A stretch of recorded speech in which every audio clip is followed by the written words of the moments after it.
আপনারা কবি ইয়াসিন সাহেবের নাম শুনেছেন।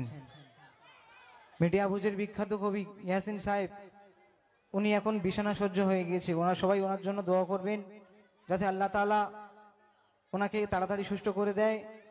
কারণ এই বাংলা গজল জগতে ওনার অনেক অবদানও রয়েছে। কালামদা, আমরা, হুজাইফা, জাফর, পশ্চিমবাংলার বিখ্যাত বিখ্যাত শিল্পী তৈরি করেছেন উনি। সেই মানুষটা আজকের বিছানা সহ্য হয়ে আছে। তো সবাই তানার জন্য দোয়া করবেন। তো তানার লেখাটা একটা লেখা আমার ভাই রিকোয়েস্ট করেছেন, তানার একটি লেখা আমি গিয়ে শোনাবো। তো সবাই জানাবেন।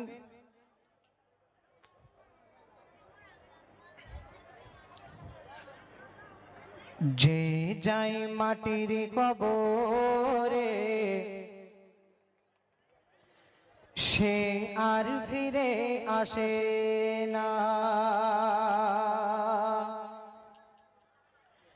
যে যায় মাটির কবরে সে আর ফিরে আসে না, যে যায় মাটির কবরে সে আর ফিরে আসে না। মুর্দা বনে কবরের, মুর্দা বনে কবরের খবর সবাই শোনো না, যে যায় মাটির কবরে সে আর ফিরে আসে না, যে যায় মাটির কবরে সে আর ফিরে আসে না। মুর্দা বনে কবরের, মুর্দা বনে কবরের খবর সবাই শোনো না, যে যায় মাটির কবরে সে আর ফিরে আসে না। যখন কোনো মাইয়াত মারা যায় আমরা গিয়ে কি দেখি? মাইয়াত চুপচাপ শুয়ে আছে।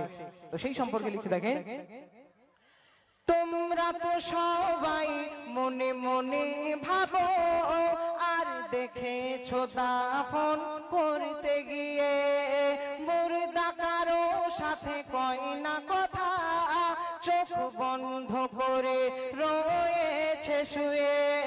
তোমরা তো সবাই মনে মনে ভাবো আর দেখেছো দাফন করতে গিয়ে মুর্দা কারো সাথে কয় না কথা, চোখ বন্ধ করে রয়েছে শুয়ে।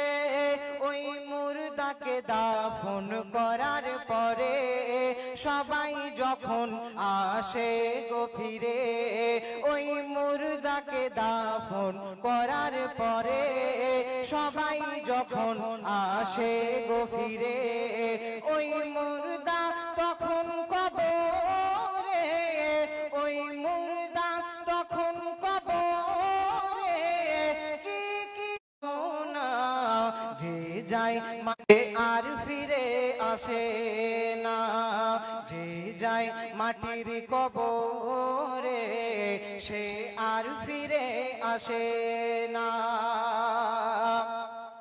যখন কোন মাইয়াত মারা যায় কবরের ভিতরে কি হয় সেই সম্পর্কে কবি আরো লিখছে, দেখেন, ওই মুর্দা কবরে শুয়ে শুয়ে বিজলির মতো শব্দ শোনে, চোখ মেলে সে তাকিয়ে দেখে, বলে এসেছি আমি কোনখানে।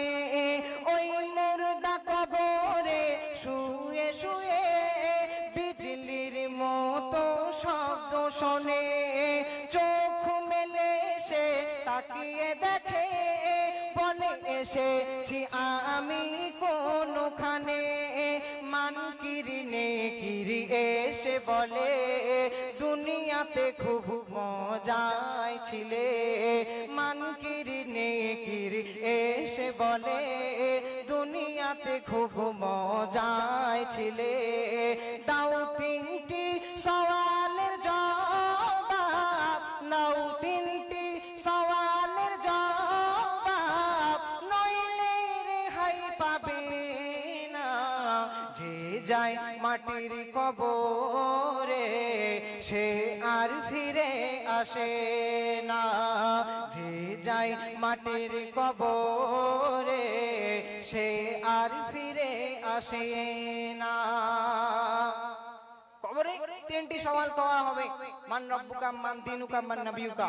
যে সেই সওয়ালের জবাব দিতে পারবে সে তো বেড়া পার হয়ে গেল, আর যারা পারবে না তাদের কি হবে কবি লিখে দেখেন, যে পারবে সওয়ালের জবাব দিতে সে সাথে সাথে উপহার পাবে, জান্নাত হতে বিছানা এনে ফেরেশতারা ওই বিছিয়ে দেবে। যে পারবে সওয়ালের জবাব দিতে সে সাথে সাথে উপহার পাবে, জান্নাত হতে বিছানা এনে ফেরেশতারা ওই বিছিয়ে দেবে। মুর্দা কবরে শুয়ে শুয়ে জান্নাতি নাজারা দেখতে পাবে, মুর্দা কবরে শুয়ে শুয়ে জান্নাতি নাজারা দেখতে পাবে। আর শাস্তি পাবে গো তারা, আর শাস্তি পাবে গো তারা, যারা জবাব দিতে পারবে না। যে যায় মাটির কবরে সে আর ফিরে আসে না, যে যায় মাটির কবরে সে আর ফিরে আসে না।